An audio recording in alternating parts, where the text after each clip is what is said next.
nas fronteiras do infinito. O exoplaneta K2-18b voltou a dar o que falar, com possíveis sinais de vida alienígena. É isso mesmo que você ouviu. Possíveis sinais de vida alienígena.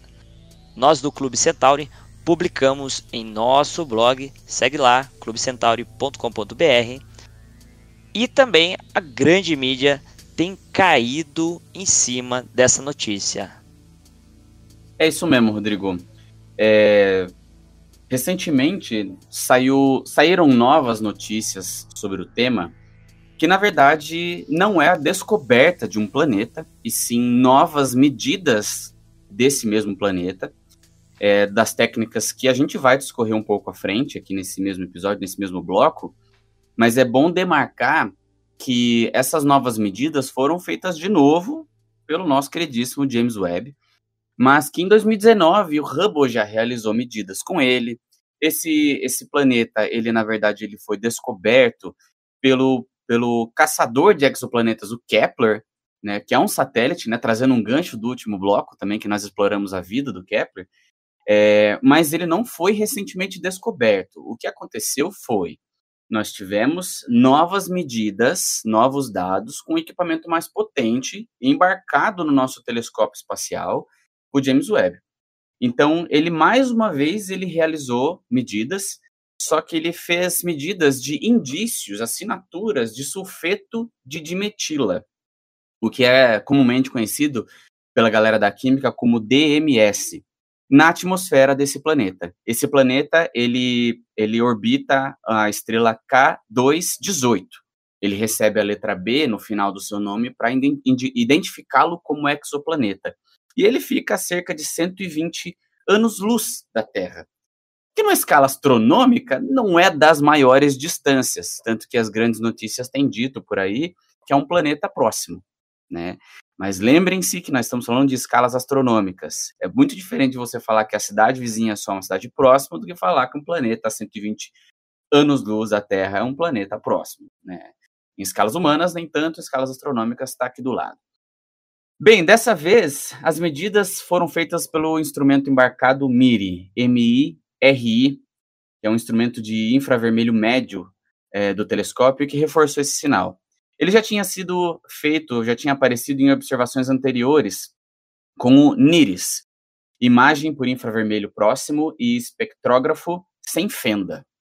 Para a galera da física, isso daqui lembra as fendas lá dos laboratórios. E o NIRS-SPEC, espectrógrafo por infravermelho próximo. Então, assim, na verdade, de novo, pontuando, não foram detectados o planeta, mas sim feitas novas análises na atmosfera desse planetinha, o K2-18b. E é interessante, né, Marco, que o James Webb ele é um telescópio com visão infravermelha, né? Então ele vem ali para aprimorar um pouco a busca do telescópio Hubble, mas há uma diferença grande entre eles, né, como você mencionou, de que o Hubble é também um pouquinho no infravermelho, mas mais na luz visível, e o James Webb já é quase que um especialista, né, tem um pós-doc já em infravermelho, né, então ele tem aí diversos sensores e ele acaba pegando mais informações, né. Quando você fala do DMS, eu acho que é isso que vai pegar o pessoal, né? Porque é aí que tá o pulo do gato da detecção da vida, Marco. Pois é, cara, pois é. É importante a gente tentar localizar o que significa, o que seria esse sulfeto de dimetila, ou conhecido como DMS, uma vez que aqui no nosso planeta ele é produzido principalmente por organismos vivos, né? Como o fitoplâncton nos oceanos. Encontrar esse composto em outros planetas, em outros exoplanetas, em outros mundos, é como se você estivesse vasculhando ali por uma pista e encontrasse uma pista bastante relevante de que pode existir assinaturas de vida por lá. Bioassinaturas, né? Eu lembro que a gente até citou um pouco disso no episódio anterior, sobre o caso de Vênus, que nós tivemos lá a fosfina, foram bioassinaturas. Agora, nesse caso, nós temos um aspecto um pouco mais robusto, porque isso é produzido principalmente por organismos já vivos. Então, é uma bioassinatura um pouco mais relevante. E o mais intrigante é que a concentração do DMS detectado por essas novas medidas parece ser muito maior do que o que temos no nosso planeta. E isso é bastante interessante. Quando a gente fala de detecção em vida, né, principalmente a grande mídia, ela cai com um olhar extremamente, né, já fantástico para a notícia. Exato. E a gente aqui no Centauricast quer tratar da ciência, né, Marco? Então a gente quer olhar para os fatos, quer olhar para o DMS aí com um olhar mais científico. E aí eu faço essa pergunta para você, que o pessoal que está nos ouvindo talvez esteja fazendo aí, né, na sua cabecinha aí, tentando se perguntar ou olhando essa grande parte de notícias, falando um pouquinho, né, de possível vida detectada, né? A gente pode dizer que é suficiente para dizer que tem vida lá no planeta K2-18b? Quando a gente fala de vida, a primeira coisa que vem na mente de da maioria das pessoas e que acaba aparecendo, né, de forma sensacionalista na mídia, é que vai aparecer um equivalente do ser humano lá andando, criando cidades, desenhando coisas, já fazendo arte, né? E não, né? A gente pode até pensar numa vida um pouco mais simples, mas até o momento não existe nada muito robusto, nem para falar dessas mais simples, dessas mais primitivas, né? Vamos lá, a equipe do Dr. Nico, e eu espero que eu esteja fazendo a pronúncia dele corretamente, Madhusudan. Ele é um professor de astrofísica inglês-britânico e de ciência exoplanetária. Imagina você ser um cientista de ciência exoplanetária no Instituto de Astronomia na Universidade de Cambridge. Fraco, rapaz, né? Que currículo, Ele né? liberou o estudo. E, segundo a equipe, essas análises ainda precisam ser feitas de uma forma bastante cautelosa. Eles dizem que lá é como se fosse um mundo que eles classificaram como se fosse Haitian. O que significa esse Haitian? Uma tradução eu conseguiria fazer como se fosse hidrooceânica. Porque é como se você juntasse hidrogênio com um oceano. Então, um oceano de hidrogênio. Por quê? É um planeta com um oceano gigante, sob uma atmosfera rica em hidrogênio, e a explicação que melhor se encaixa nos dados é justamente essa de você ter esse aspecto atmosférico rico desse composto, que, de forma geral, é o mais abundante do nosso universo. Mas ainda precisa ser feito mais observações para confirmar. Então, não existe nada que bata o martelo. Nós temos aí dados interessantes, mas nada que seja suficiente para dizer que há vida nesse planeta. Quando se trata de exoplanetas, nós temos a questão da observação indireta e o uso de instrumentos, como você mencionou aí do espectrógrafo, né, para coletar dados que provavelmente foram sinais de, né, formou um gráfico ali na tela do astrônomo, né, não foi uma Pois é. foto ou um vídeo, Uhum. né, com uma bactéria se mexendo, são dados extremamente distante, 120 anos-luz, é muita coisa. E é importante, né, que a ciência traga isso a público, né, porque nós temos aí que os cientistas debaterem um pouquinho, verem se não tem erros de medida, ver se não tem algumas generalizações ou alguns pontos, alguns pulos ali que faltaram, né, mas com certeza, né, eu vi aí que o astrônomo ele levou bastante ceticismo na hora de publicar o artigo, né, Marco? Pois é, um astrônomo conhecido como Chris Lintott, ele levantou um ceticismo que é conhecido como algo amistoso na ciência.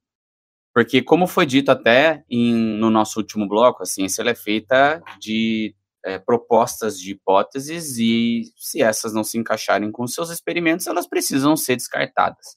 E novas hipóteses surgirão. Né? Dessa forma, um ceticismo amistoso foi levantado. Bem, os próprios autores admitem que a evidência ainda está naquele limite, no limite do que seria considerado um robusto. Né? Ou seja, é como se nós disséssemos, Ok, os dados são promissores, mas não é nada definitivo, como a gente já havia comentado antes. Esse ceticismo ele é muito saudável para que não hajam verdades absolutas dentro do ambiente científico, e isso nem faz sentido que exista dentro do ambiente científico, mas esse questionamento que leva a novas medidas e a reprodução e repetição dessas medidas fazem com que os dados, se repetirem, ganhem robustez e, por que não, se tornem de uma hipótese, uma teoria, um pensamento um pouco mais robusto.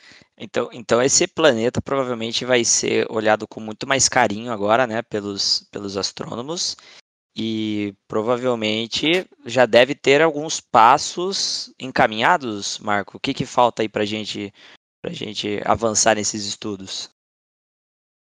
Bem, como a gente sabe, nós não vivemos em um mundo de Star Wars ou de Star Trek e não podemos viajar até lá por um motor de dobra ou fazer qualquer tipo de teletransporte. Dessa forma, a viagem até lá fica fora de qualquer tipo de realidade hoje da nossa ciência, da nossa tecnologia. Pelo menos por enquanto. Dessa forma, o jeito é continuar observando, né, usando o nosso queridíssimo e superpotente, né, James Webb Space Telescope e outros telescópios para que a gente consiga fazer redundâncias de medidas com outros equipamentos e cada vez refinando mais esses dados, para que as evidências se tornem cada vez mais fortes. E para quem ficou curioso de saber um pouquinho mais sobre possibilidades de observação dessa estrela, né, da K218, a estrela que o K218b orbita, ela é uma estrela de magnitude 13,5, o que a torna praticamente invisível até mesmo para alguns telescópios aí de grande porte amadores, né? Talvez para conseguir observar precisaríamos de uma câmera, né, um longo tempo de exposição. Ela fica na constelação de Leão, então é uma constelação que está acessível ao nosso hemisfério, é uma constelação do zodíaco, né? Mas observações com melhores resultados, a gente vai ter que aguardar o trabalho do James Webb, é um telescópio espacial, está fora da órbita, né, está em órbita da Terra, né, em um ponto de Lagrange, garantindo ali uma órbita estável, uma posição fixa em relação ao Sol, e ele tem uma capacidade brutal, né, com esses dispositivos infravermelho. Então, é ficar de olho porque essa história ainda vai longe e a gente vai acompanhando tudo aqui no CentauriCast. Pois é, quem sabe no futuro a gente não consegue nos próximos episódios trazer a informação da confirmação ou se não, novamente, do descarte dessas hipóteses. E aos ouvintes que nos acompanharam até aqui, o link com as informações que foram citadas estará na descrição do episódio, mas você também pode encontrar buscando, né, repetindo aquilo que o Rodrigo já comentou no começo desse bloco, no blog do Centauri. Basta você buscar pelo Clube Centauri no Google e encontrar o nosso blog, e lá você vai ver todas as informações sobre essa última descoberta do nosso telescópio James Webb.